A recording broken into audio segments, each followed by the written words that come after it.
Good evening, Dharma brothers and sisters, both those in person and those online through Zoom and Facebook.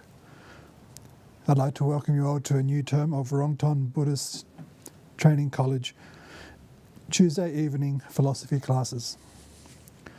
This term, which is the second of 2022, we are continuing our study of the Uttara Tantra.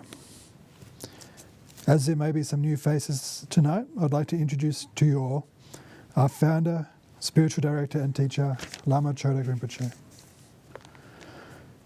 Rinpoche was born into a family of nomads in Tibet, and his family was forced to flee into exile when he was still very young. He studied and practiced as a monk under some of Tibetan Buddhism's most eminent masters, particularly the Sakya tradition, in India and Nepal, which culminated in him completing a 3.5-year solitary retreat, earning him the title Lama. He later went on to earn the title Rinpoche, meaning High Lama, in recognition of his translation work and expertise in transmitting traditional Buddhist teachings to contemporary audiences such as ourselves. So just before we begin, Rinpoche will lead with the prayers, but I'd like to first acknowledge the generous benefactors that have made hosting this 8-week course possible, as well as, of course, our technical support and our committee. So with that, I'll leave you with Rinpoche. Thank you.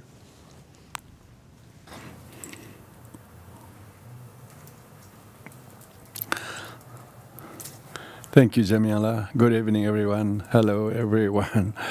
Nice to see you all and feel your company, even though most of you are in remote distance, but we are so close, but we are so far. There's no duality of close and far. When we can hear and see and learn Dharma together is very good. So thank you everybody joining. We are now, we have opened our center here in Holder, so we are doing it from the center. We used to be doing all from my home in the last 2 years. And so now we are doing things in person, but nevertheless we have a very captive Zoom audience who have been very diligent all these terms, and thank you for your continuous diligence and commitment to our fellowship in the Sangha of being a community who is bonded together by our common interest in the teachings of the precious Dharma. That is so precious whenever we turn to it.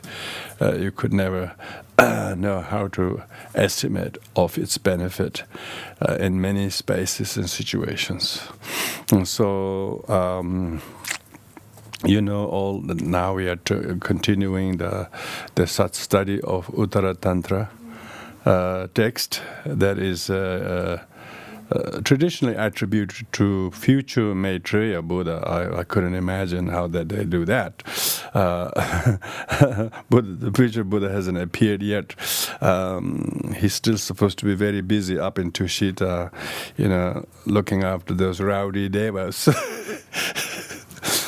Those devas are really, really unmannered, So I think they need the Buddha Maitreya to stay there. But he must have some occasion free to pop down or bring some special guests like Asanga all the way to Maitreya and give these teachings. So is the story.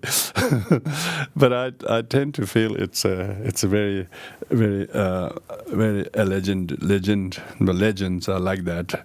But true story is that Asanga spent lots of time in meditation, and he had pure vision. And he may have even seen the Shakyamuni Buddha, but because he wanted to see the Maitreya Buddha, he probably took it to be Maitreya Buddha. Good on him. He's ahead of time. Asanga is definitely ahead of time. He saw the future Buddha and brought the teachings into the present Buddha's time. And yet, when you read these texts, all the 7 sources of the sutras are sutras of the present Buddha. So there you go. So I like to believe that it is actually all the teachings in the Mahayana literature by the Shakyamuni Buddha. And anyway, so Asanga is modest to attributed to Maitreya. And this was the tradition in the past when scholars wrote texts, they refused to put their name to it.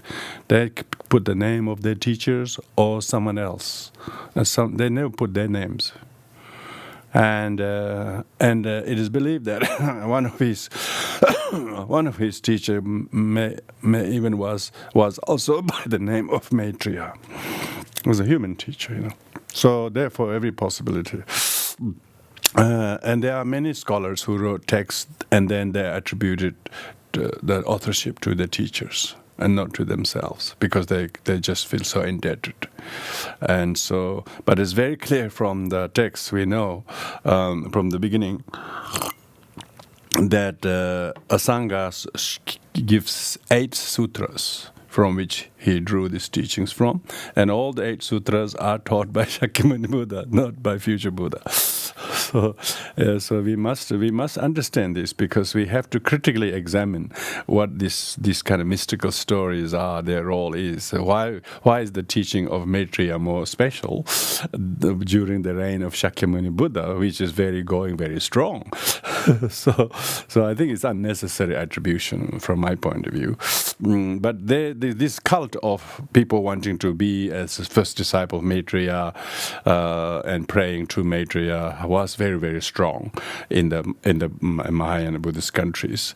So it wouldn't hurt to when we pray to Avalokiteshvara, people may have vision of Avalokiteshvara. Avalokiteshvara is never a historical person. So there you go. If you can do that with Avalokiteshvara, why with Maitreya? Why not with Maitreya?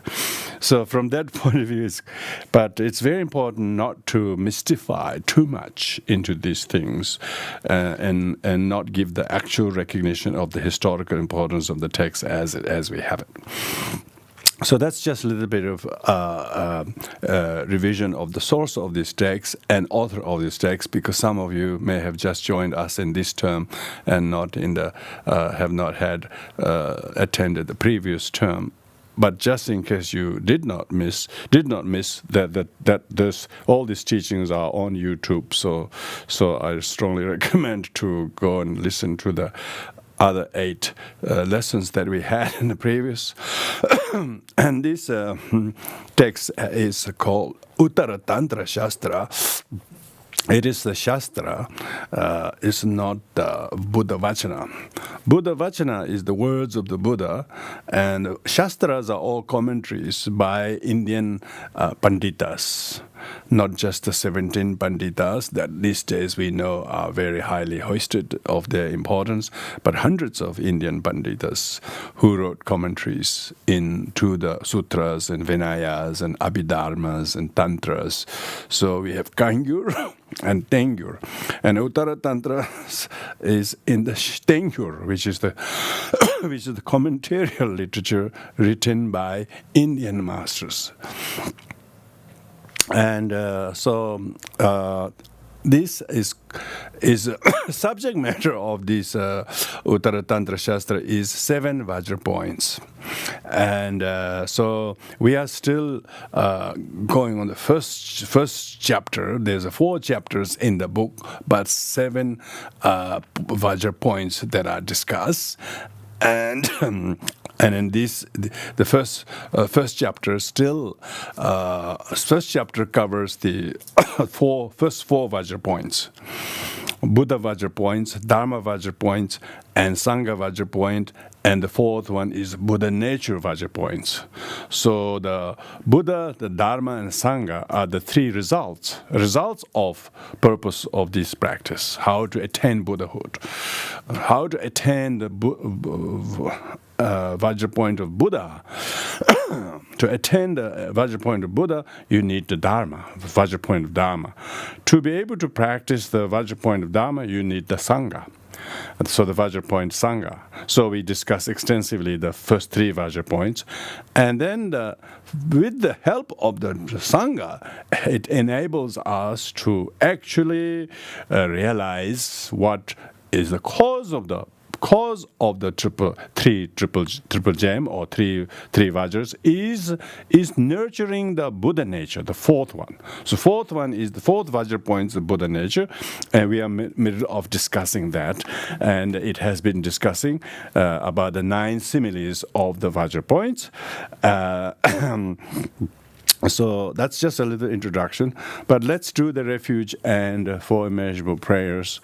As I just mentioned, the 3 Vajra points is the really refuge in the triple gem. A refuge in the triple gem is not just a prayer we say at the beginning, but it is the highest aim of us to attain Buddhahood. By practicing Dharma with the guidance of the Sangha, we may be able to nurture our Buddha nature. And therefore, even though we have the Buddha nature, but if it remains dormant and passive, then it doesn't become enlightened. So therefore, talking and discussing and listening teachings and recognizing what Buddha nature is, how that could be best nurtured to become awakened Buddha nature. So therefore, cause of the first 3 Vajras is the 4th one, which is the Buddha nature. So so by doing the refuge prayer, we are actually acknowledging the first 3 Vajra points and renewing our devotion, our indescribable love and commitment and confidence and belief, and if possible, try to practice whenever we are in good space. And then we will be nurturing the Buddha nature even more creatively. So let's join our hands together and do the refuge and 4 immeasurables. Oyenda Buddha Dhamma Asanga Aite Refuge Enlightenment by virtue of Jare Buddha and Buddha Dhamma Asanga Aite Refuge Enlightenment by virtue of Jare Ajare Buddha and Buddha Dharma Asanga Adere Vijaladama Bhavacha Ajehandala Ajare Buddha beings. May all beings have happiness and a cause of happiness. May they be free from suffering and a cause of suffering. May they have power from the happiness that knows no suffering. May they dwell in equanimity, free from attachment for those near and far. May all beings have happiness, and the cause of happiness. May they be free from suffering and the cause of suffering. May they know a power for happiness that knows no suffering. May they dwell in equanimity, free from attachment, aversion, those near and far. May all beings have happiness and cause of happiness. May they be free from suffering and the cause of suffering. May they know a power for happiness that knows no suffering. May they dwell in equanimity, free from attachment, aversion, those near and far.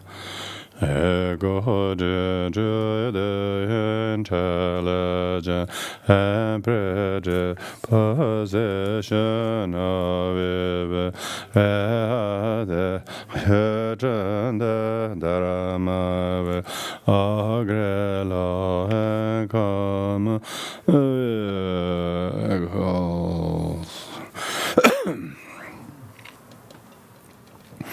So, as I mentioned, everyone, we concluded the last session in March, the topic of the 7 Vajra points, and particularly the 9 similes that correspond to the afflictions and the Buddha nature and then a level of the actual practitioners. So the 9 similes that we went through, such as the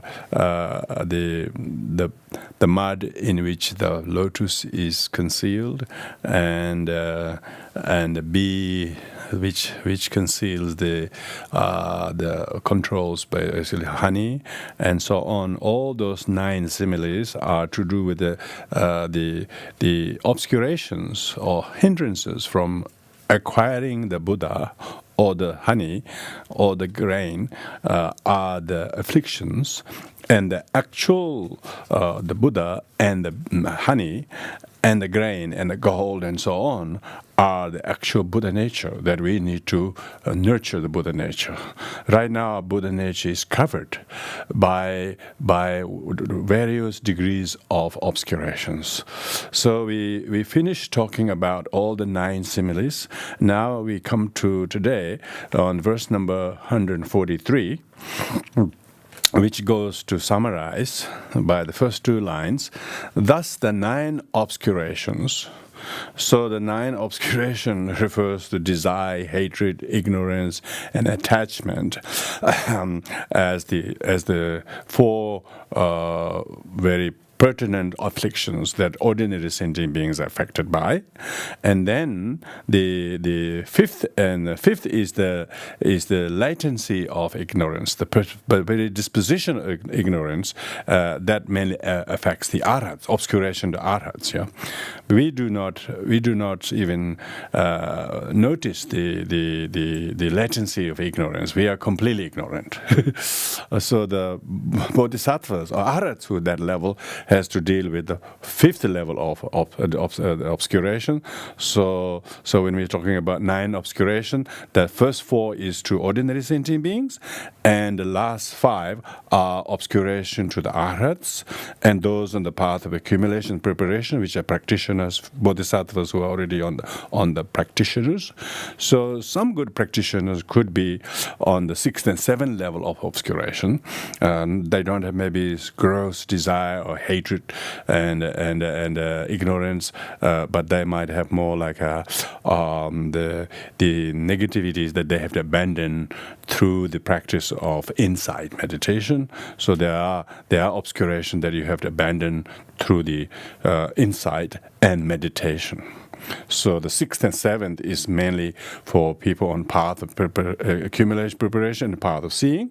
Then the 8th obscuration is to do with the 7th Bhumi obscuration. Bodhisattvas who are on the 7th Bhumi obscuration has a certain qualities that they lack yet, because they're not yet the big Buddhas. They're just medium Buddhas, and so until they become big Buddhas or great Buddhas, they have, as a medium Buddhas, they still have some obscuration to eradicate on this to reach the 8th and 9th and 10th Bhumi. So therefore, the 8th obscuration is mainly to those who are up to 7th Bhumi, and the 9th obscuration is the first. Then the remaining 3 Bhumis, 8th, 9th, and 10th, and so each of those 9 similes correspond to the 9 obscuration as well as the qualities. So that also correspond to the 6 individuals. Yeah, childish beings, first 4 obscurations. All sentient beings have a gross form of all 4 obscuration. Of course, they have all subtle obscurations too. Yeah, whereas arhats and bodhisattvas and practitioners, because they are on a higher level, they don't have the gross obscurations. So maybe they never get angry, even if somebody does terrible things, So they never get angry, and they don't react to them angrily, and so on, because they have reached the level of that. So those 9 obscurations are not general 9 obscurations. They are really graded obscuration of individuals on different levels of the path. So therefore, those 9 similes and obscurations are not random.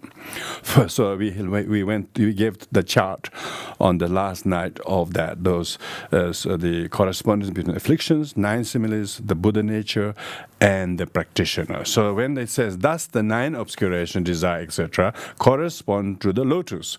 Yeah, we were talking about lotus and the rest. The lotus in the mud, and the rest meaning the bee, honey among the bee, and so on. And and the rest. So that's the summary of it. So they correspond to each other, and then what we go to now that how does each of those similes and obscurations? Similes are there to help to remove the obscurations, so that if you can remove the bee interfering you from procuring the honey. Yeah, so then you are able to accomplish to claim or to obtain honey. So now we're talking about how to obtain those Buddha nature, how to realize the Buddha nature, as the Buddha nature constitute 3 natures. So now it's talking about the Buddha nature having 3 intrinsic natures, and these are. The Buddha nature the Buddha nature basically means Dharmakaya. Nature of the Buddha nature is Dharmakaya. Dharmakaya does not have to be procured if it wasn't the obscurations. The obscurations are not identical to Dharmakaya. So therefore, the Buddha nature constitute the Dharmakaya and suchness and the Buddha nature. These 3. So it says that Buddha nature constitutes the 3 natures. What are the 3 natures? The Dharmakaya nature, suchness nature, and the Buddha nature self. It corresponds to those of the Buddha and other similes. So we when we go through them, so the Dharmakaya aspect of it, suchness aspect of it, Buddha nature of it, these correspond to the 9 similes. So if we refer to that. So now it's going to explain how the actual attainment of the Buddha nature and the purpose of the Buddha nature. So for verse number 144, it says, its nature is Dharmakaya, the suchness, and also the predisposition. So the 3 nature it mentioned in the previous verse, 3 nature of the Buddha nature is Dharmakaya. So Dharmakaya means natural, and Dharmakaya is natural Buddha nature. So it's the suchness. Suchness is the reality as it is, and also the Buddha nature. Predisposition means predisposition of Buddha nature. So these 3 should be known by the first, 4th, by the 3, 1, and 5. So all 9 are 9. So this refers to those 9 examples. When it says should be known by the 3,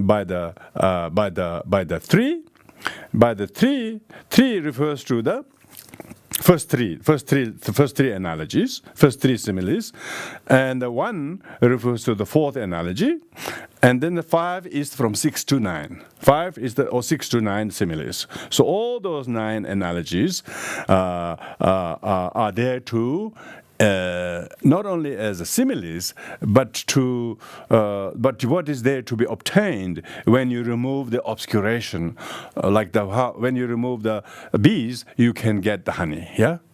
When you remove the mud, you can get the lotus, and you can remove the husk, you can get the grain. And so all those 9 success, respectively, the 3 refers to those first 3, and the 4th refers to the 4th, the attachment, and the 5 refers to from the 6th to the 9th. So the inside abandonment all the way to the obscuration, the 3 obscuration of the 8th, 9th, and 10th bhumi. So these similes, the 9 similes correspond to that. The Dharmakaya, now it's going to elaborate. Dharmakaya has 2 aspects. Yeah, the Dharmakaya has 2 aspects.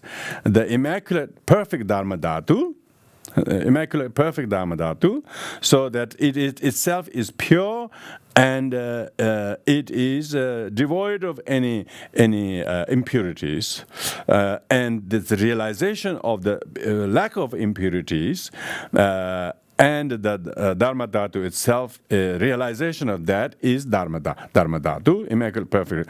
And the concordant causes meaning that because the Dharma Dhatu that is devoid of any impurities, and realization of Dharma Dhatu devoid of impurities is concordant. I mean, concordant means harmonious. Is harmonious to the Dharmakaya. The Dharmakaya itself are taught as, now this is important, taught as two. What are the two things they're talking about? Profound and manifold.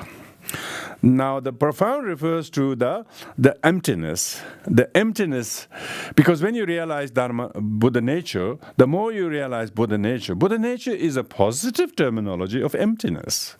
So therefore profound meaning of the Buddha nature is emptiness.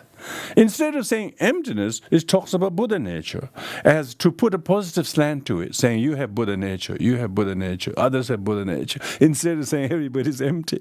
So therefore it's profoundly coded, if you like. It's a code so that people do not get shocked about emptiness.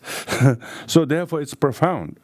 And therefore, that's profound. What is the profound? That's the Bodhisattva Pitakas. All the Bodhisattva Mahayana teachings is the profound purpose of showing emptiness, but talking about Buddha nature. Talking about the Buddha, the Dharma, the Sangha, Buddha nature, but with the attempt to actually show the profound meaning of emptiness of everything. And so that's the profound. Manifold refers to the relative. In the relative level, that emptiness manifests variously according to the predisposition of manifold sentient beings. So you can't have emptiness for everyone. Others would go over their head. Mostly it's go over their head. So for them, there should be manifold. There should be various forms should be shown, such as the 12 great attributes of the Buddha Dharma. When they talk about the teaching, Pitakas, Buddha Dharma, Dharma has to divide into 12 branches of the Pitakas. They teach you from the sutras, from the gathas, from the avadanas. So there are 12 sets of different types of Dharma teaching itself divided into that. So people study various things. They chant gathas, they chant sutras, and so on. They're not ready for emptiness, but they will recite, chant, listen to the avadana, listen to Jataka Balmala story. It inspires them, it motivates them, and so because it is facilitating the conventional saint people by giving this manifold manifestation. So that's what it's referred to, profound and manifold. Profound and manifold causes are, concordant causes are concordant, because these becomes a complementary causes for the sentient beings later on to realize emptiness. But first talking about all sorts of other things, and people do those things that are suitable and that are fitting to the individuals. It doesn't go over their head, and they all are made to engage in the practice. So this is what we're talking about, how the Buddha nature is very profound and manifold. So as it transcends the world. Now, the verse number 146 says, "As it transcends the world." What transcends the world is the Buddha nature. The Buddha nature transcends the world because it doesn't say you are good, he's not good, he's bad, you are special. It doesn't say it. It doesn't transcend. So the Dharma, it transcends the world from being good or bad, or good cars or bad cars, or none of it. It has non-discrimination. It transcends. So the Buddha nature, as a useful analogy, no similes observed within the world.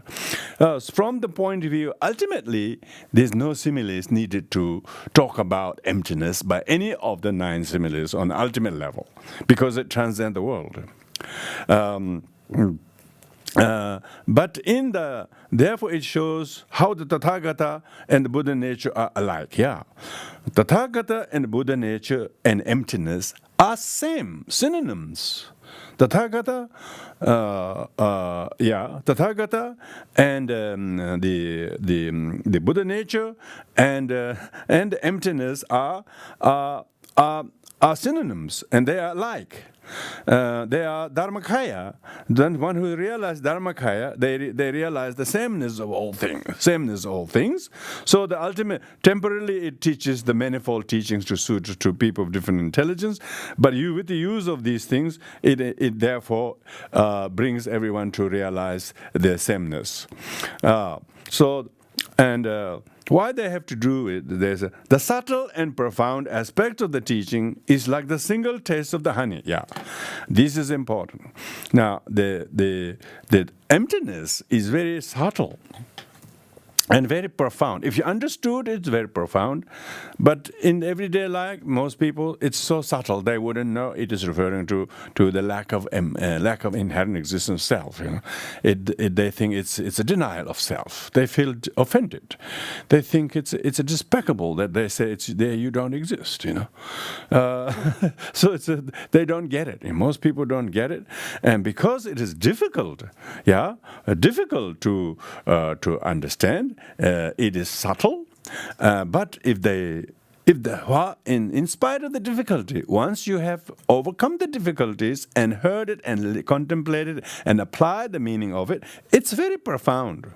It's profound in the sense because it is the teaching that shows that all things are by nature inseparable from the Dharmakaya. So the subject of emptiness and object, the sentient beings, and the problems of the sentient beings are all single taste emptiness of the honey-like single taste. They're all single taste. They're all one nature. They're all one nature. So you don't think that the object is emptiness and the practitioner is real. It's not like that. Or his problem is real. So this is like that single taste of honey. While the manifold teach, so that's the subtle and profound. Subtle and profound is a single taste of emptiness. While the manifold teaching, manifold is a more conventional teaching, resemble the grain in the various husks. Yeah. The manifold means that the ordinary people who would not see the grain, they get caught up in the husk. They get caught up with the bees. They get caught up with the mud, and they don't see the flower coming from the mud. They see the mud as a big problem. Actually, no mud, no honey, no flower. But they don't see that. They see the mud is the one that soiled the flower. When actually without the mud, there will be no flower. So ordinary people, manifold sentient beings, conventional, resembles the grain in the various husks. They do not see the grain, they only see the husk, and they are not able to procure the grain because that is the level of the sentient being's status. Yeah, the level of the sentient being status. So, in order to teach the very profound and vast meaning of the manifold nature, therefore, the Dharmakaya, which is very, very hidden, and we have to unhusk the grain in all sentient beings. By unhusking the grain, and then the manifold way of qualities of sentient beings will be hindrances will be removed, and then the same taste of the grain will be revealed. The same taste of the grain will be revealed. Yeah. It's so if you really look at present situation, if you look at your afflictions, when your afflictions are covering your mind from seeing somebody is kind or Buddha has qualities or someone is very special or they're very tolerant, they're very generous, but we don't see they're generous. We think they're greedy or something. Instead of seeing they're generous, they're greedy or he wants something else instead. So the husk of these kind of afflictions does not allow us to see. When, say, your parent is very aggressive, you don't see their kindness. You think they are trying to control you, and therefore you reject the parent outright because they've been speaking harsh to you. You see what I mean? And we do that all the time between each other. We don't realize that. But when you have understood the conventional reality and able to unhusk these things and able to remove the actual hindrances, then you can see the big picture. Big picture of your father is a kind, dedicated, loving man who devoted everything to you, like was your mother. But when you're thinking he's arrogant or he's an alcoholic and things like that, then you're stuck with the husk. You never get to see the grain. And so most people do not see his genuine kindness, genuine wish to be helpful, and so on. One only sees the husk aspect of the affliction. So we usually miss the person's goodness. We miss the person, what they call throw baby with the bathwater. Yeah, that's right. Thank goodness these days nobody have to do that because you just unplug the bathwater. Hopefully, baby wouldn't go through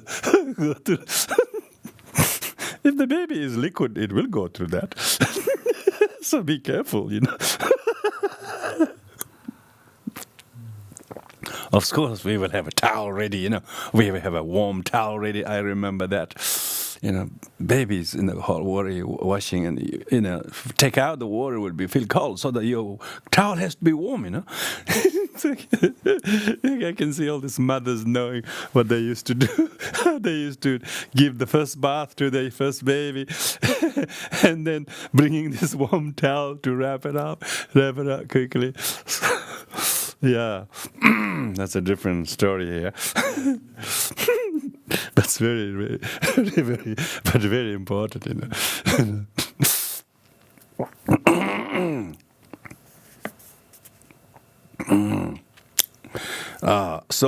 And now we come to verse number 148. Since the nature means the nature of the Buddha nature is immutable. The nature of the Buddha nature is immutable. Even the husk is there, the grain in the grain is still grain, So husk only covers the grain, but the grain is not going to change the husk. The grain is always going to be immutably grain. So basically, your father is always loving man. You're somebody you have difficulties is actually want to really be nice to you or be whatever. It's all immutable, the quality of the Buddha nature. And virtuous. Virtue means by focusing on the immutable nature, then you will develop qualities that are virtuous. So it's virtuous means the quality that comes when you know he's immutable. The Buddha nature of sentient beings is immutable. So nobody's Buddha nature is damageable. There's some kind of concepts of sometimes there's Buddha nature could be impaired, but Buddha nature could not be ultimately impaired. It may be a little bit obscured, maybe put not only the husk but maybe covered in the mud on top of that. Did you know some grains, some unhusked rice are covered in mud? So you don't know there is even unhusked. They think it's a ball of mud. But actually, those granulates, these days all the cereals are kind of, some cereals are covered with a lot of granulates, covered. Inside might be something, but outside another, and on top of that is a chocolate. So you're all covered in chocolate. You should know. We're all sweet. So because when you look, it's when it's beautiful. When it's chocolate has sweetness. So like that, when you see the immutable quality of Buddha nature in everyone, then it will be virtuous, and it is by nature perfectly pure. Therefore, it is said that it corresponds to the form of the gold. Yeah, so gold refers to the statue. So statue of what? The statue of the Buddha. Statue of the Buddha that's covered in the mud. So when you see the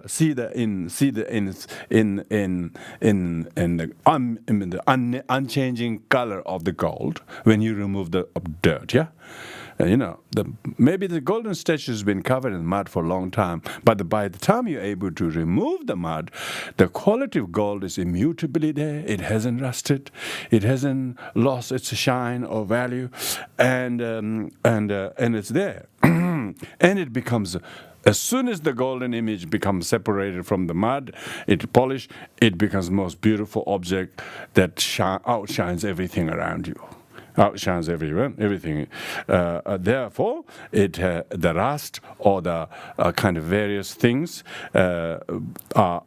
it's devoid of that. Those are only temporary. They are only temporary. The mud, the husk, everything that covers is temporary. But actual grain or actual statue inside those are completely they correspond to the form of gold. The gold, when you find a gold separate from the mud and everything, you wouldn't believe how immutable, how virtuous, how still good the quality of gold is. Gold hasn't lost its luster or radiance because it is not rustable, isn't it? So that's why your Buddha nature also has these qualities. So therefore, now we're going to that Buddha nature has two types. That Buddha nature has two types. It says it should be known that the predisposition, this predisposition refers to Buddha nature. Okay, this predisposition I have translated as a Buddha nature. Buddha, because in the text it says the nature. It says nature, because if you translate nature, you have to put Buddha nature. So it's the predisposition of the Buddha nature. Yeah, the predisposition of Buddha nature has two aspects. What are the two aspects? Two aspects. One is the naturally abiding Buddha nature, and one is cultivated Buddha nature. Yeah, naturally abiding Buddha nature is predominantly existing all, but cultivated Buddha nature is only manifesting among those sentient beings who are a little bit more fortunate. So it says. If these two types, there are two types of Buddha nature, and these are similar to treasure and fruit tree, respectively. The first one, which is naturally abiding Buddha nature, is like a treasure, and the cultivated Buddha nature is like a fruit tree, that it naturally exists since beginningless time.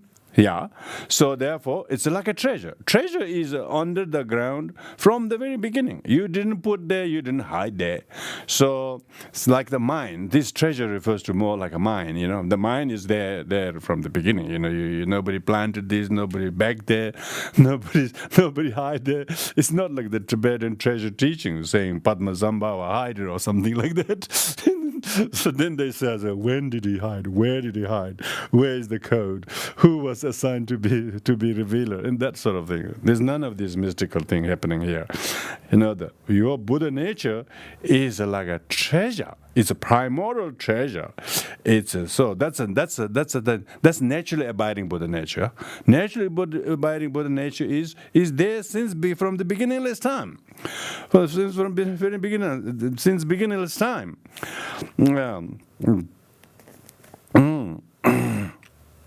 So it's not something we concocted or we created or we manufacture. You don't have to manufacture. You don't have to develop. You don't have to create it new. It just have to be unveiled. So that is the what you call naturally abiding Buddha nature, like a treasure. And then the second one, which is cultivated Buddha nature, is like a tree. Tree that is perfect through cultivation. Cultivated Buddha nature is perfect, become perfect by cultivation. By cultivation means you have to cultivate the Buddha. If you do not cultivate, you do not unhusk the grain. Isn't it? You do not procure the honey. The just bee takes over, and you don't even know there is honey. You think, don't go there, bees, they will bite. And people always avoid. But the beekeeper knows that's not quite right. Bees won't bite me. And there's a lot of honey. If I know how to smoke them, how to put a little thing on my head and have the right gears. Yeah, we stopped in Bangando, Braidwood. There's a shop that sells all these I was amazed by that. So they got everything how to procure honey. The BRS or something, there's a shop, They sell honey and they sell everything, all the how to make the smoke and all the hat and all the tools but when you have the tools, you can cultivate if you can get all the honeys, the bees, the more 55,000 bees you need minimum just to have a little hive. So it says in the bottle when you bought the honey. So without bee, you would not get honey. So without someone is angry at you, you could not develop the honey of tolerance. Yeah. So therefore, you maybe you don't have enough bees, poor thing. You need 55,000 bees to stinging you. Then you might generate some honey. You got too miserable, maybe just 20,000 bees and buzzing around you, and you don't know how to create a good hive. A good hive needs to have minimum 55,000 for a little hive, I read it. It's really interesting. So no bee, no honey. Okay? So Thich Nhat Hanh says, no mud, no Buddha. Beautiful. No flower. So no agitator, no patience. So where is you going to practice patience? You're waiting to practice patience. Nobody agitates you, nobody angers you, nobody upsets you. How are you going to practice patience, So therefore, don't mistake. Ordinary people think, they are fighting with the bees and they get stung. But the beekeeper slowly works to keep the bees. He will make sure the hives becomes the magnet that brings all the bee who go and get all the honey from all the flowers in the valley, and he comes automatically to your little hive that you have created in the backyard. So attract the bees. Attract the bees. Pray that you meet all the harsh people in your life. all the difficult people in your life. If you're surrounded by gentle, nice people, you will never grow to become enlightened. So in comfort, we never grow. In comfort, you never grow, In difficulties, you grow because you learn, and therefore, these analogies are beautiful, manifold manifestation for people like us. So we don't, otherwise they say everything's emptiness, dharmakaya, go and meditate emptiness, and go and look at the sunset, just don't come here, go and meditate on emptiness all the time. No, Asanga wrote these 404 verses, this is not a short text, so that it's a spoon feeding us how not to resist or reject our difficulties or objects of difficulties or situations, and don't run away from them. Just try to learn to nurture and cultivate, and that's what it says here. So the second is like a fruit tree, because fruit tree is not like the treasure. Fruit tree you have to cultivate. You have to sow the seed, you have to get a good soil, and then buy the seed from a good shop, and then learn when is the best time to sow the seed, and then tend to it, water it, put a little fence, and even some people even put net on the fruit. Can you believe it? When the fruits start growing, they put net over the fruit. They don't want the fruit to be eaten by others. This is looking very bad example now. So, fruit tree. So fruit tree is analogy of the cultivate Buddha nature, because it wasn't there before. You have to create the causes. Like that, we have to deliberately go and take bodhisattva vows. We take refuge. We take bodhisattva vows. And then take great interest how to maintain this vow to be kind to others, physically, verbally, and mentally. How to review and renew your altruism through your daily sadhanas and meditation. If you're doing daily sadhanas, you're not fulfilling some commitment to your teachers or lineage. You're simply renewing your Buddha nature. You're cultivating your Buddha nature. Sadhanas are carefully designed so that you will have opportunity to review and renew your bodhicitta, your refuge, your pratimoksha vows, your bodhisattva vow, your vajrayana vows. Sadhana is not a burden. Sadhana is a means of your vehicle. It's a means of your transportation. It's a means of your cultivation of the Buddha nature. So when you do the practice of the sadhana, you are actually cultivating this fruit tree. Yeah? You sow the seed when you first receive the empowerment, you enter in the mandala, you put that little red band on your forehead, you sit there like this for hours and hours. What do you think you were doing? You got to remember those very holy occasions. It's meant that for you, so that you should learn to honor that occasion by our lineage masters, who are often very frail and old, and they spend hours preparing from early dawn and morning, and giving it in the late afternoon because they barely finish, they barely had time to eat, and they do the empowerment and all. And they've been doing this all this lifetime. This is a committed, total commitment. And why are they doing that? They're trying to teach us how to be the fruit growers. They taught how to seed the fruit, how to sow the fruit of the Bodhi tree, And ever since you've been attending to your sadhanas, and it doesn't matter which sadhana, as long as you're doing one or two sadhanas, you don't worry too much about many sadhanas. Don't burden yourself with too many sadhanas. Just stick with few, be genuine, and all of them are very, very good, You can't grow all trees in your backyard. Just do one couple of trees, and you tend to it, isn't it? Like that. So if you're doing the sadhanas, you are nurturing your Buddha nature. You're cultivating Buddha nature. Perfect through cultivation. The fruit tree is perfected through cultivation. If you're doing your mala, if you're doing your sadhana, if you're doing your offering balls, if you're sitting there regularly, it's because it helps you to remember the bodhisattva vows. And you are cultivating Buddha nature, you're renewing the bodhisattva vows, and that is the analogy of the second type of Buddha nature, cultivated Buddha nature. Gengyur Giri in Tibetan. The first one is Ranghin Nerik, means naturally abiding Buddha nature. That's what everybody has, like the treasure.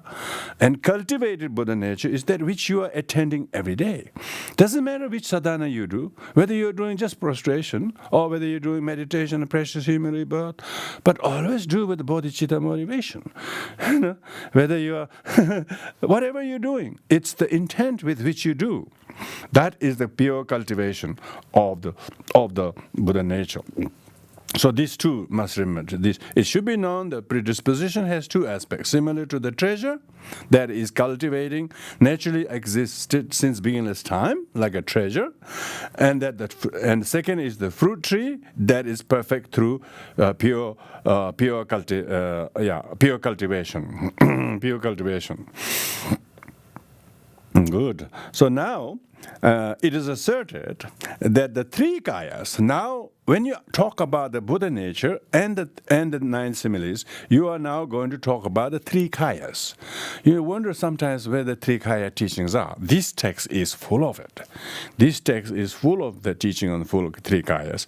It is asserted that three kayas of Buddha originate from these two predispositions. Yeah. So naturally abiding Buddha nature. The first kaya is the Swabhava kaya. Swabhava kaya from the first, and the second comes from the latter two.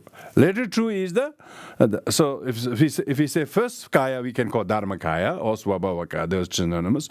It's from the first. First is the naturally abiding Buddha nature, and the second comes the latter two. Latter two is the Sambhoga kaya and Nirmanakaya. These two comes from the cultivated Buddha nature. Because you have to deliberately make your mind to come back to the world as an emanation bodhisattva, isn't it?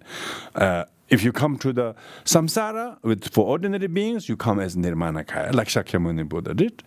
But for the benefit of the higher beings, you take the form of Sambhogakaya. Sambhogakaya is for higher beings, higher beings. So for both is cultivated Buddha nature.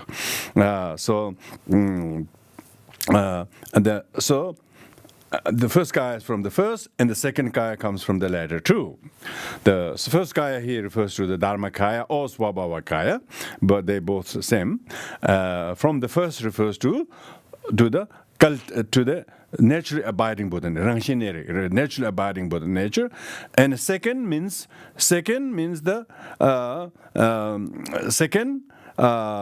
the cultivated Buddha nature comes from the latter two, latter two.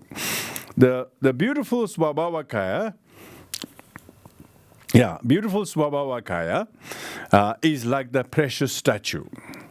So when we talk about the Dharmakaya and Swabhavakaya is same, yeah. So the naturally abiding Buddha nature, the potency of the naturally abiding Buddha nature is very, very mind pleasing. That's what it says. Beautiful is like a precious statue, Swabhavakaya. Since it is natural, so it is natural. It is not created. Yeah, it is not created. It is not created, and it is the treasure of the precious gems. Yeah, remember, it was analogy was treasure.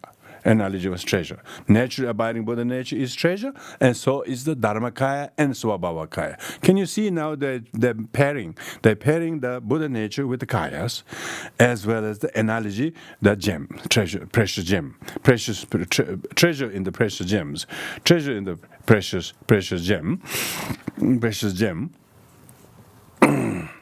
How are you going? Got the treasure. Got the treasure, yeah. Got the treasure, and then now we're going to talk about the other two kayas, wielding the sublime majesty of great Mahayana Dharma. This is 152. This refers to that the cultivated Buddha nature is like a Sambhogakaya. The Sambhogakaya is enjoying my body, is resemble the wheel-turning king. The wheel-turning king did not become wheel-turning king like that. He has to be born, he has to be groomed, he has to be trained, so he has to be cultivated. Like the wheel-turning king who's majestic and who's amazing and powerful and fair and decent and helpful and universal and fair and justice and so on. That is like the cultivated Buddha nature. We can all become wheel-turning king. Why we wear the crowns and bells and Vajras during empowerment, so that we can actually cultivate the Buddha nature, that we actually become wheel-turning king. Wheel-turning king. The wheel-turning king meaning the wheel-turning king governs his subject equally to set all of them set their feet on the path of the Dharma. He has no other agendas. He has no other agenda but to set everybody. He's only manifesting as a king, but he is turning the golden wheel of Dharma, because there are golden wheel turning Dharma, and silver wheel turning Dharma, and bronze wheel turning Dharma, and brass wheel turning Dharma. This is all kinds of four metals. So here this refers to golden wheel turning Dharma. Golden wheel turning Dharma is definitely is the Mahayana teachings, and one who governs the sovereignty of Mahayana teachings. Because it refers to the cultivated Buddha nature, and therefore it is the with the nature of that manifestation, the Nirmanakaya is the golden statue. Now, Nirmanakaya is the golden statue because Nirmanakaya is manifest. You know, you can see it, and so therefore, when we refer to the two Buddha natures correspond to three kayas. So that's very important for us to know because people do sadhanas and then they talk about three kayas, but they don't know the relationship between the two Buddha natures and the three kayas. You know, Dharma kaya corresponds to the naturally abiding Buddha nature. Sambhogakaya and Nirmanakaya correspond to the cultivated Buddha nature. Cultivated Buddha nature. Cultivated Buddha nature. Nirmanakaya is like the golden statue. The self-arising ultimate truth is now. Now this is talking about this. Now we have talked enough about the Buddha nature. Who will realize the Buddha nature? Who can procure the Buddha nature and who cannot? And this, it says, the self-arising ultimate truth is to be realized through faith alone. So it's not being so smart, so savvy with the technology, so savvy with the science and so forth. You have to have the faith in the Buddha nature. Faith in the Buddha nature. Now you will see why we have faith in the Buddha nature is something over there, you know. Faith in the Buddha nature is something over there. Faith in the Buddha nature in every single sentient being. And having this pure perception that every single sentient being has Buddha nature, and you have this graciousness not to mistreat anyone thinking they are bad or they are wretched or they're arrogant or they did this bad and therefore I can't be bothered doing this.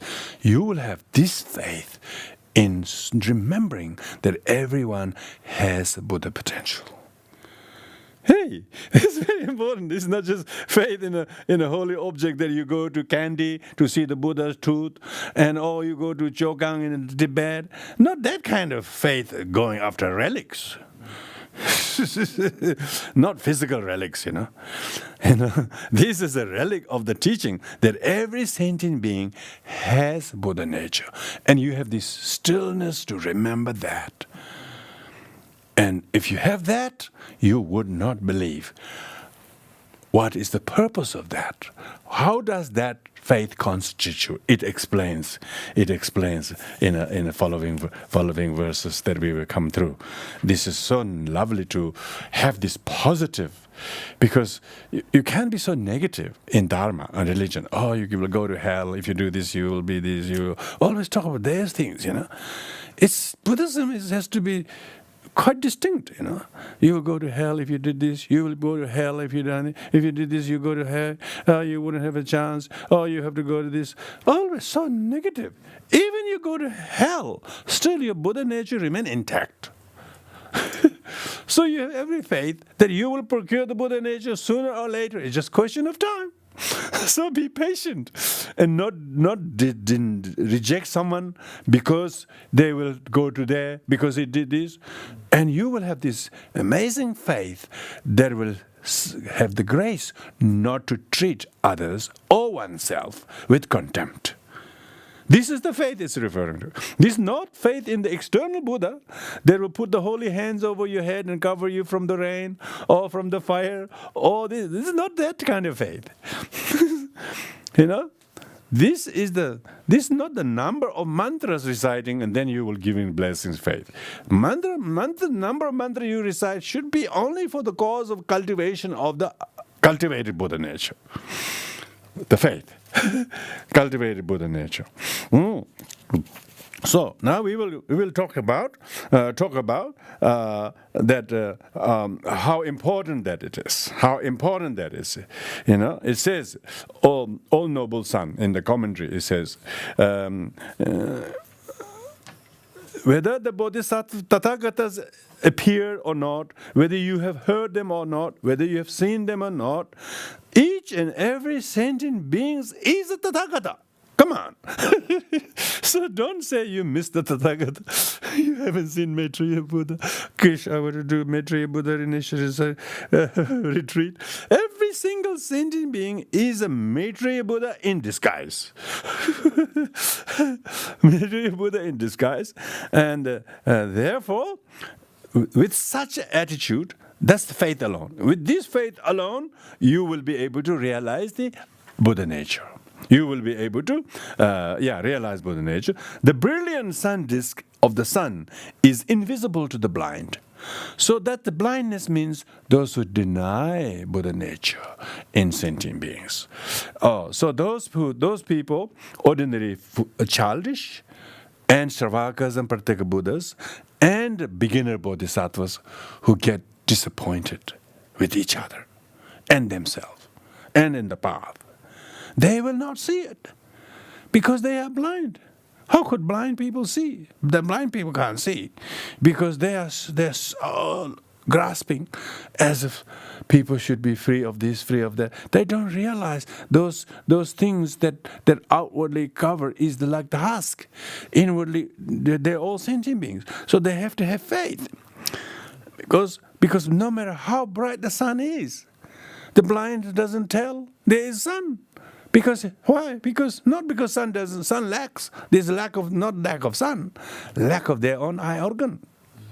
So there's a lot of people who are temporarily sometimes lose faith in humanity because some people does this and they completely it reject whole humanity, all or whatever. So the reason for the Buddha nature teaching is to test and scrutinize your faith. Not in people, not in institutions, not someone who will save you, but your own hidden goodness. Hidden goodness of in him or her, the predisposition of Buddha nature.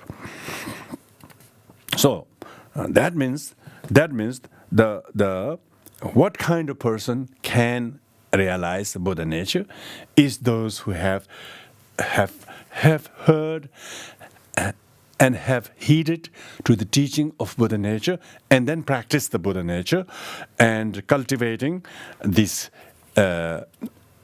vision that sees the hidden treasure under the soil, sees the honey in the beehive, all of that.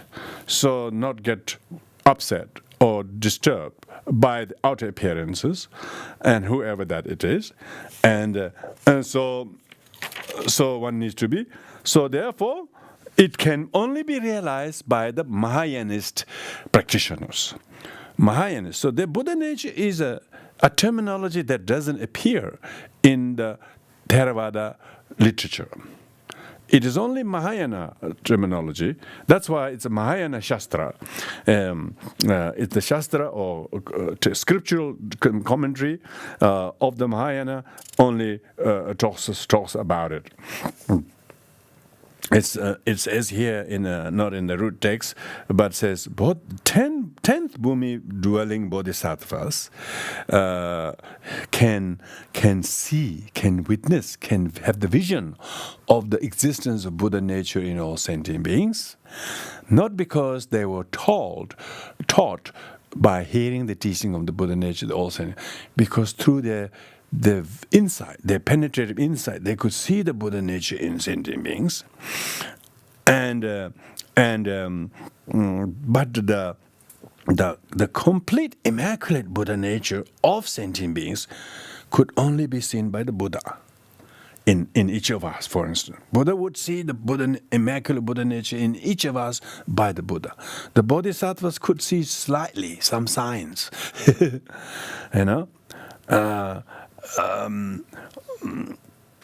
because some people will see the cloud and they say there's no sky. Where's the cloud? Where's the sky? Oh, this cloud. And they complain about the cloud. They think the sky disappeared. Those who really know that, they would look at the sky, and even there's clouds, the sky is always there. Is that temporarily maybe there's a cloud, but that's just temporarily. Clouds, the sky is always there. So this ever-present, immaculate, immutable nature of the Buddha nature is therefore is only domain of the mind of the realized Mahayana Bodhisattva.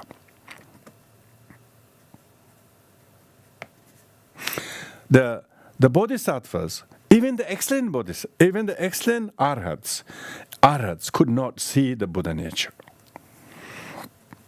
It is the fully enlightened Buddhas who have realized the Dharmakaya, whose mind is in infinite wisdom, who has mind endows infinite wisdom, who knows the nature of all things. They can see the pertinent, immaculate Buddha nature abiding in the spirit or core of every single sentient being. And that's why Buddha nature is not seen by everybody.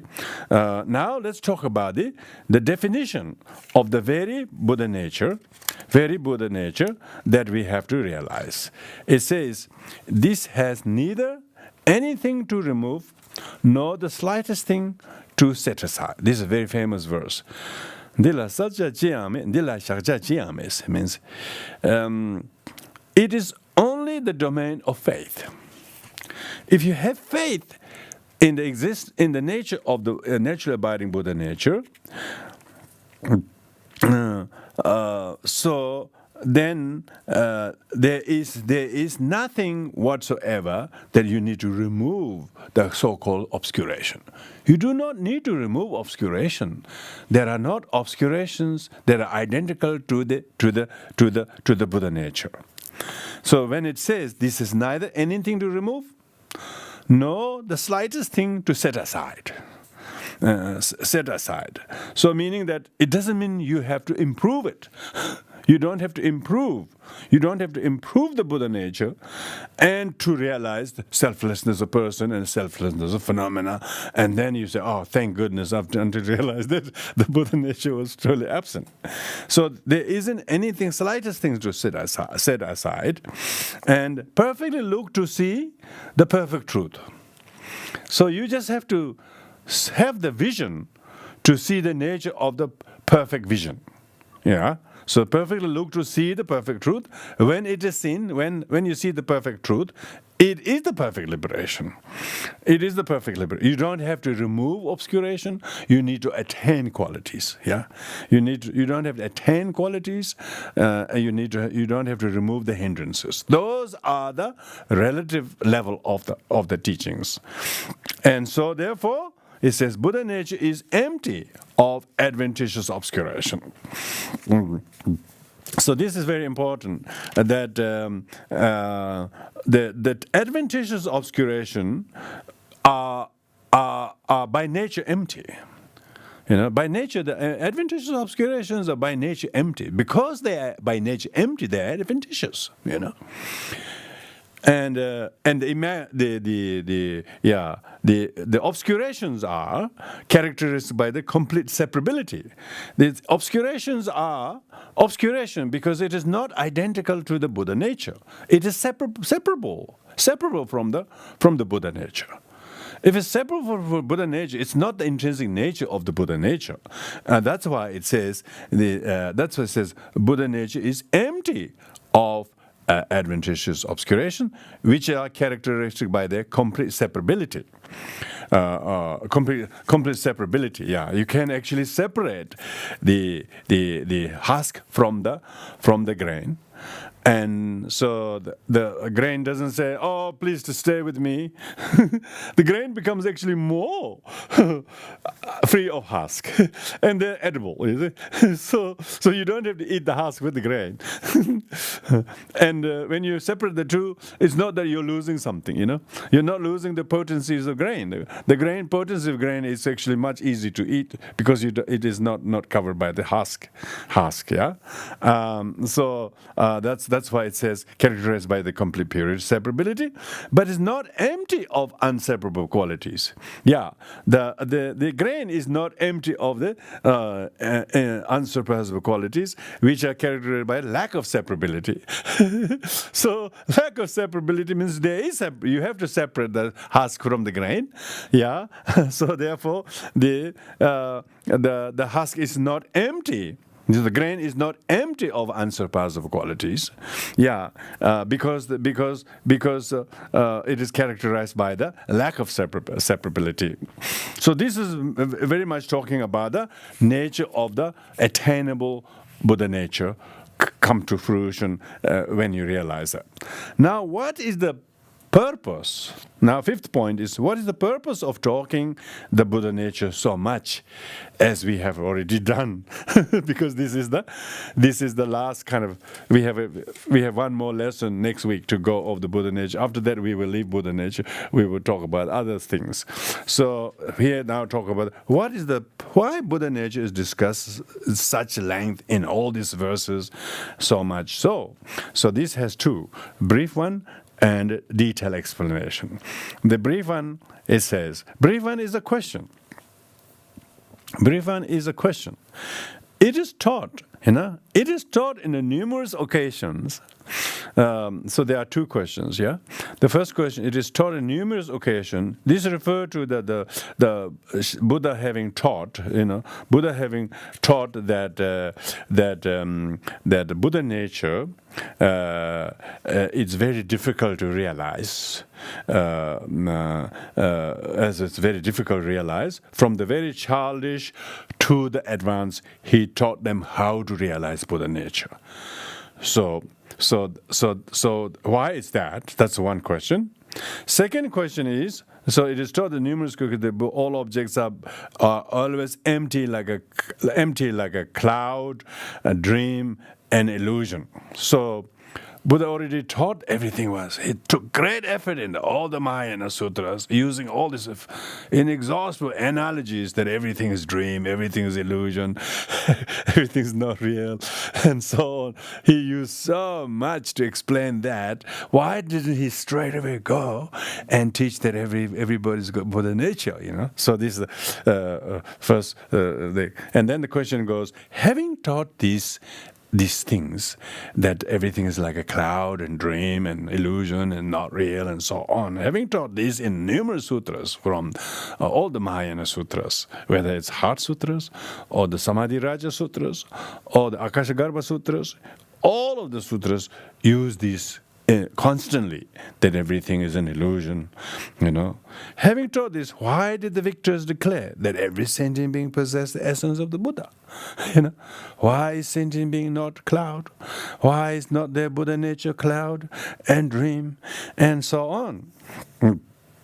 Now, this is a very important question. So why is the Buddha nature, talking Buddha nature, so important as a relative function of that, even though ultimately it's good to talk about emptiness and things are empty and therefore don't grasp to things as real and so on. But why is it so important to explain the Buddha nature so much? Now, this is beautifully captured in the next verse. The answer, the reply. The reply to that question is, he taught this so that, he taught this means the fully enlightened Buddha taught all of this above analogies, that life is like a cloud and an illusion, and your loss is a dream, and your gain is a dream.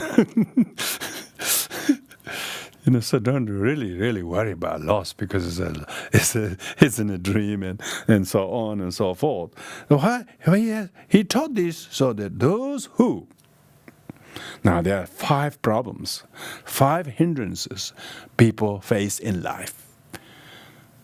And these 5 hindrances are people who have a timid mind, Say, I can't do this. I am not worthy of it. I can never practice Bodhisattva way of life. I will never be able to do beneficial things to people. Why should I bother? People all do this. And that's the biggest hindrance to self-discouragement. So, That's one of the 5 hindrances. So in order to discard these hindrances, or saying, oh, my son, he's worthless, he's useless, he wouldn't do anything. This kind of people always look down upon some people in their life and they're not good at anything and almost see they are a burden and treating them with such and discouragement, belittling each other. It's big discouragement for encouraging people to say you can cultivate, you can make progress, you can have progress. He told so that those who have a timid mind and who are therefore very discouraged and very loathing themselves, and if you teach them Buddha nature, then he too has a Buddha nature, So you therefore do not use your timidity and your shyness and your sort of faint-heartedness to prevent you from making progress, even though your progress might be smaller and show slower than others, But don't make a negative comparison with yourself with others. Why? You too have Buddha nature. See? So, and also look at others. He too has Buddha nature. I shouldn't be so critical of him or her, or like that. Sem so that people do not become discouraged. We often discourage. Oh, he's like this. Oh, they're like this. Oh, I'm no good. Oh, this world is terrible. And we try to reject the whole thing. It's very, very costly, It's very difficult to rebuild something if you erase.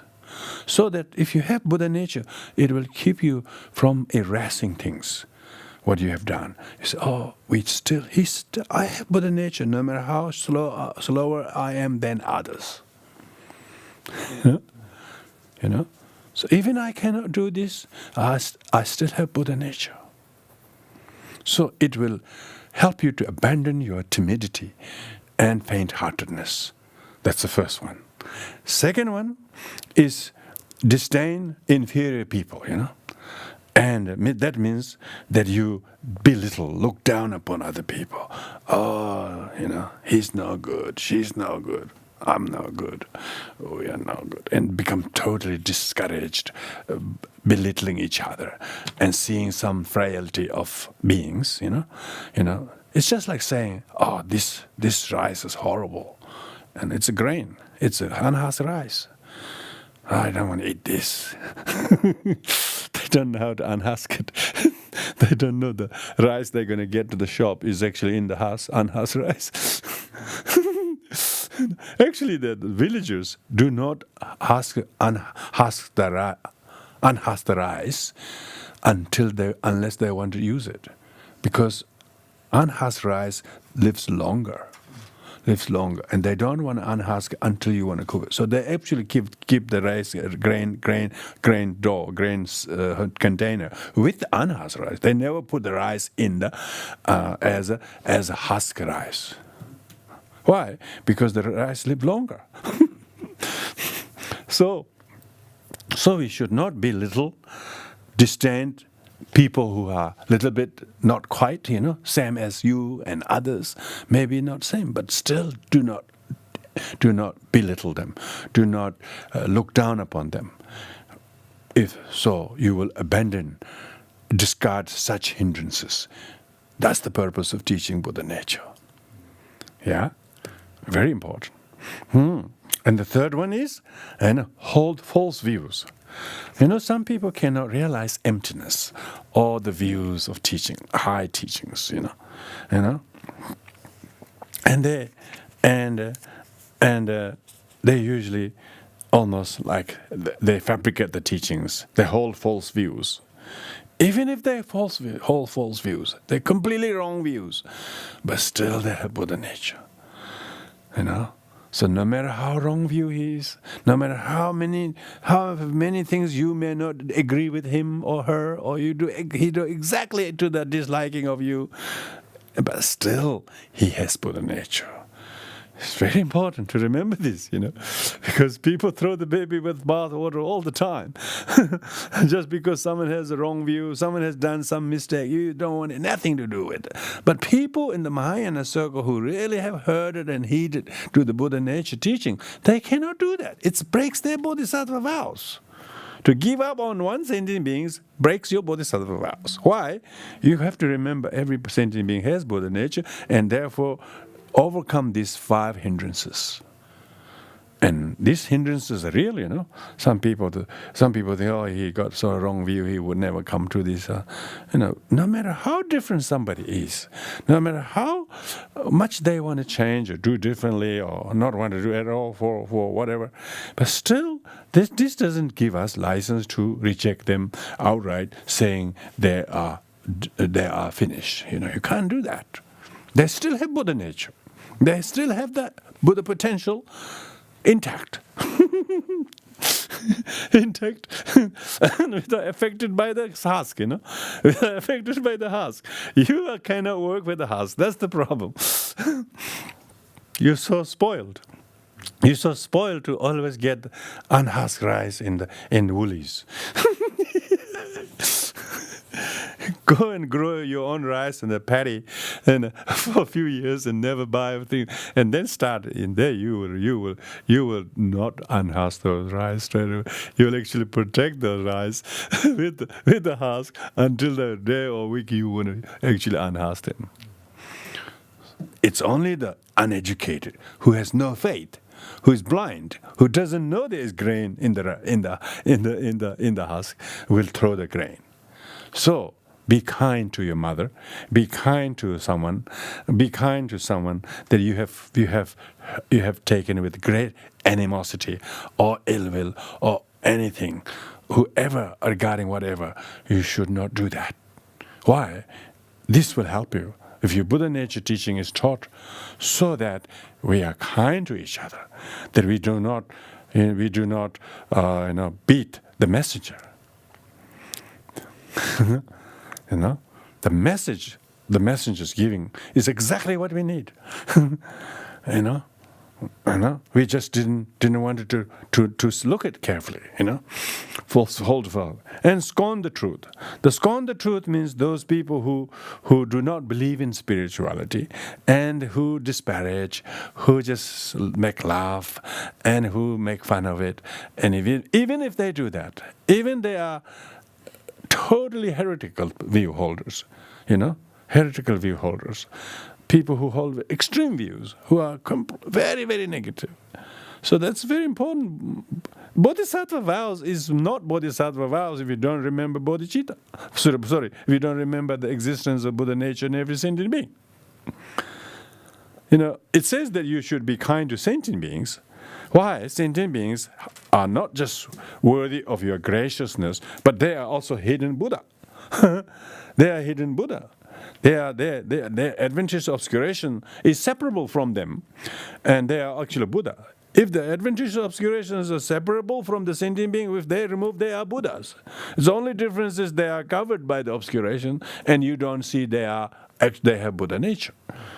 So a lot is at stake to reject sentient beings with such no matter how arrogantly they scorn the truth, they disparage the Dharma, they disparage the Buddhas, they disparage your Sanghas and your Gurus, whatever. You still do not justify you losing your good heart to sentient being. One sentient being is too many. One sentient being is too many to lose your heart on. If you remember the Buddha nature teaching, then you will take great precaution to overcome the 5 hindrances. Otherwise, people lose the good heart on the basis that. And 5th one is engage in self-indulgence. Engage in self-indulgence, saying that that I am intelligent, I am, special. This thinking that you engage in self-indulgence. I am special. I have precious human rebirth. We are Mahayanis.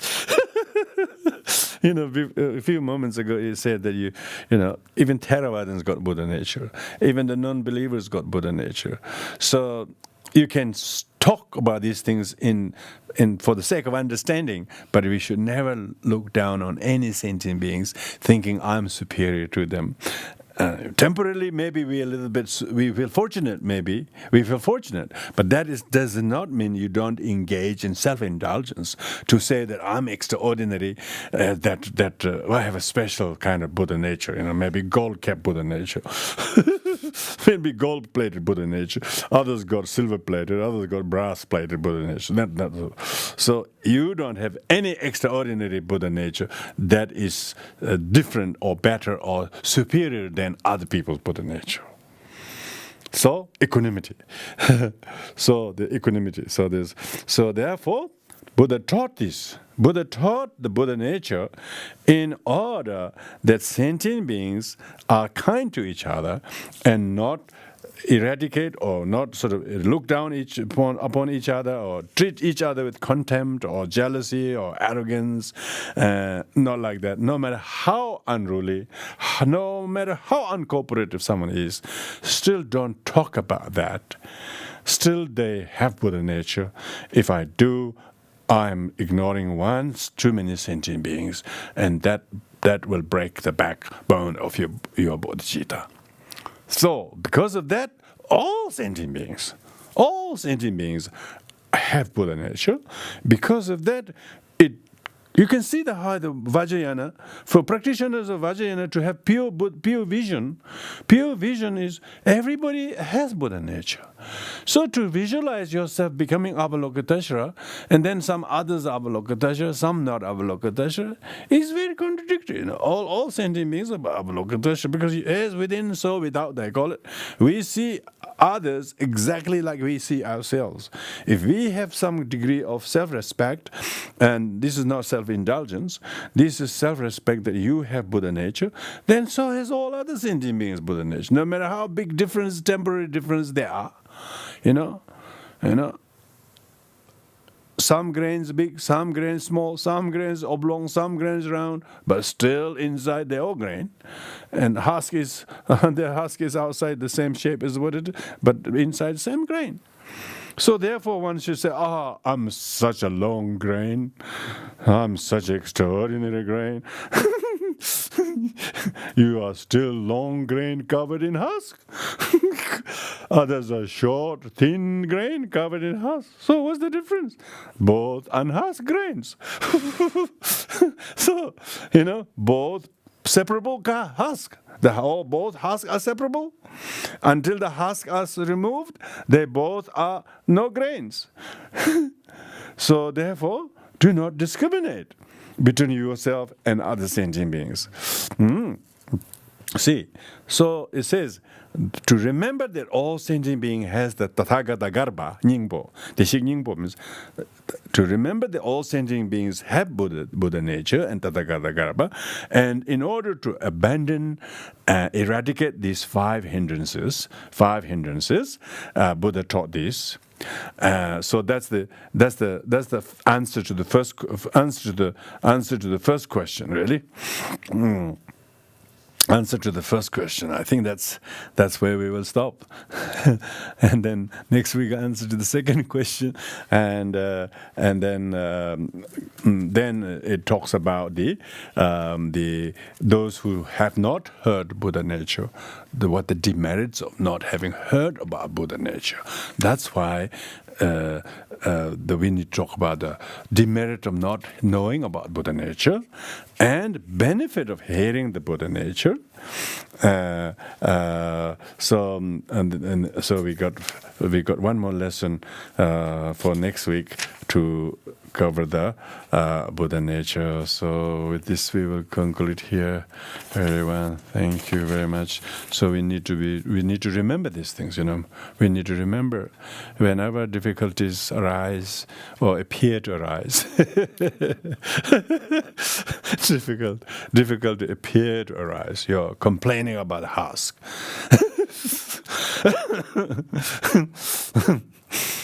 Always remember that. Always we may miss the point.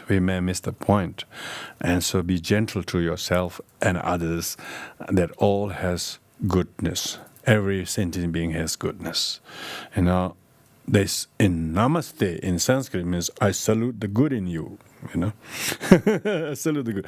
One who is able to say that is he actually has the humility to salute the good in others. If he doesn't have, he cannot salute. They say, no, don't want to show respect to him. Why should I? He's like that. What does it say? It says about objects. It doesn't say anything about the object, okay? It doesn't say nothing about the object. It says everything about one's own lack of the predisposition. Lack of cultivated predisposition, by the way. That's why our daily practice is very important.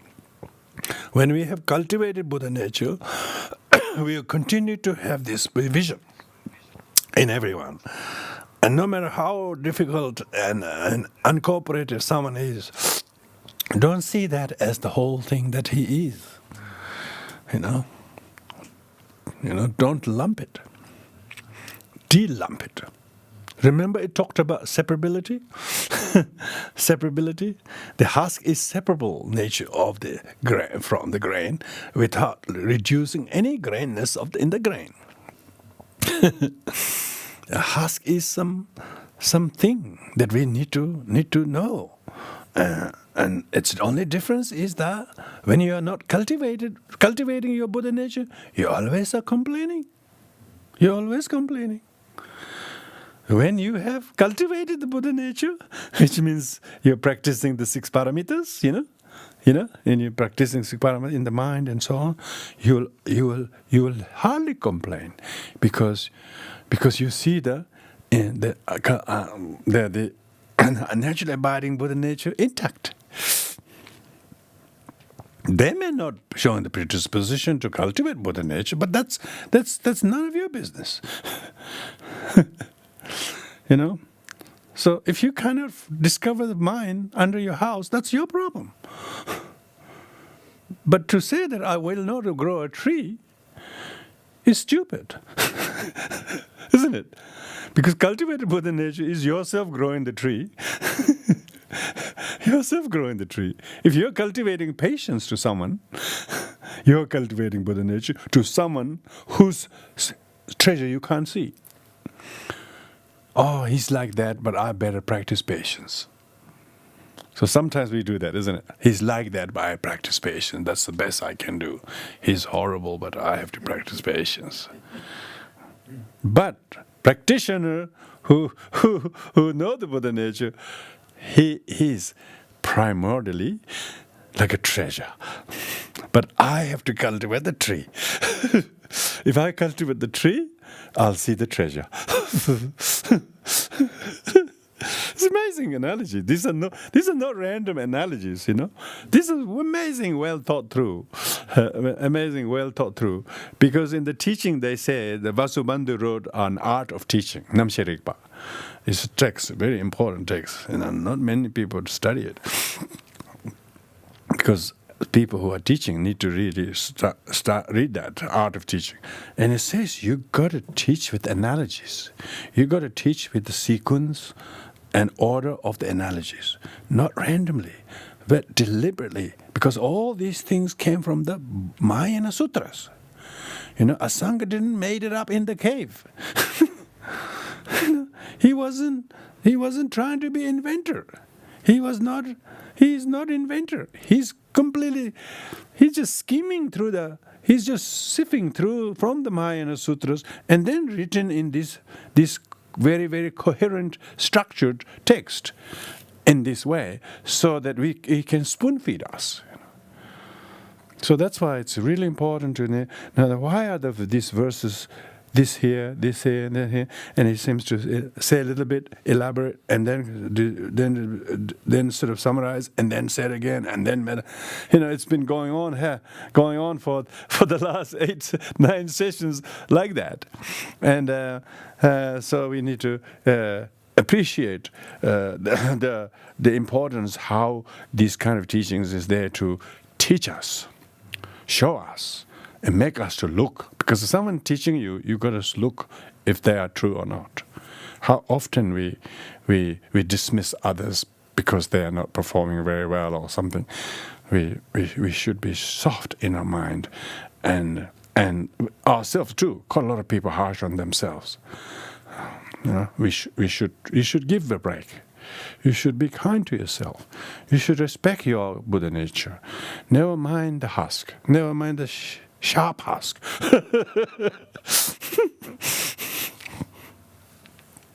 They are separable. They are separable when you are ready for it. When you're ready for it. They are not intrinsic part of the grain, and you will never swallow with it. Swallow unauthorized. You better not.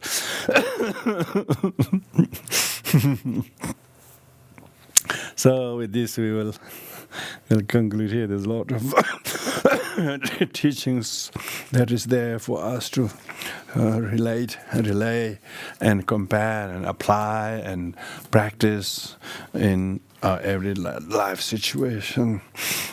So with this, we'll dedicate the merit. Thank you, everyone.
Thank you, everyone.